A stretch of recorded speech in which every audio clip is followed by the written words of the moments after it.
My opponent wants to end. President Obama has been a champion of expanding renewable energy sources such as wind and solar power, which he says hold great promise. New energy sources that have never been more promising. That's a choice in this election. That's why I'm running for president. Mitt Romney is a proponent of raising production levels of America's own fossil fuels, including coal, which the U.S. has in abundance. We have 250 years of coal. Why wouldn't we use it? I'm Mitt Romney, and I approve this message. The Center for Climate and Energy Solutions published a voter guide to the candidates' energy policy positions. Vice President Manik Roy. Governor Romney has focused more on supply, and particularly supply of conventional fuels, oil and coal and that sort of thing. President Obama, while he also, I think, is interested in supply, and we actually saw a little bit of a back and forth in the second debate. I'm drilling, no, I'm, President Obama has, in addition, focused on clean energy technologies and on reducing demand for oil. Not true, Governor Romney. So how much did you cut it Not true. The two candidates debated whose policy was more effective in reducing America's dependence on foreign oil. The protection and creation of jobs was another key issue in a slow economic recovery, with unemployment near 8%. We've also got to look to the future. That's why we doubled fuel efficiency standards on cars. That means that in the middle of the next decade, any car you buy, you're going to end up going twice as far on a gallon of gas. That's why we've doubled clean energy production like wind and solar and biofuels. And all these things have contributed to us lowering our oil imports to the lowest levels in 16 years. We've got potentially 600,000 jobs and 100 years' worth of energy right beneath our feet with natural gas. And we can do it in an environmentally sound way.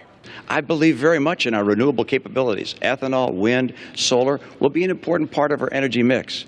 But what we don't need is to have the president keeping us from taking advantage of oil, coal, and gas.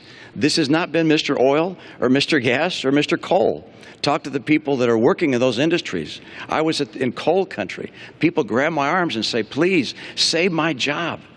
The head of the EPA said, you can't build a coal plant. If we do what I'm planning on doing, which is getting us energy independent, for North America energy independence, within 8 years, you're going to see manufacturing jobs come back because our energy is low cost. The U.S. imported less than half of the petroleum it consumed last year, down from 60% 6 years ago.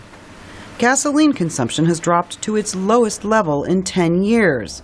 Production of U.S. oil rose during the Obama administration, but not as much as Governor Romney would like.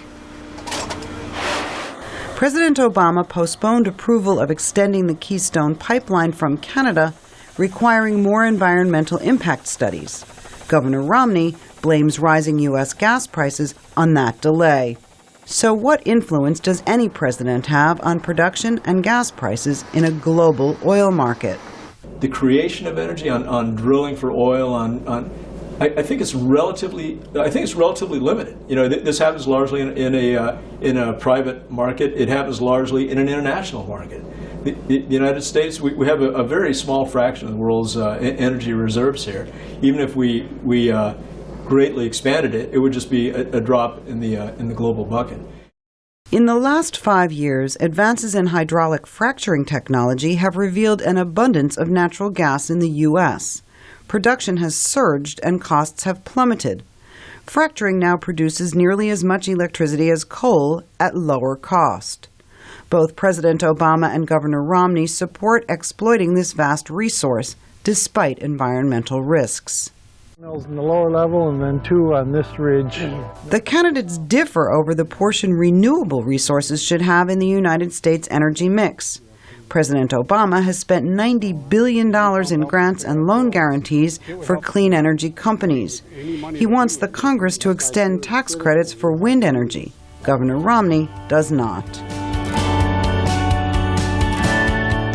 The president puts is more activist in promoting future technology. I think the governor would love to see future technologies done as well, but he has a more limited view of the appropriate role of federal government, which would be to invest in research and development rather than deployment. The president says research and development, but deployment also. So what do people want? According to some polls, says Dr. Roy, they want it all. Low prices, jobs, self-sufficiency, and to protect the environment, too. For VOA's Indonesian service, Amy Katz, VOA News.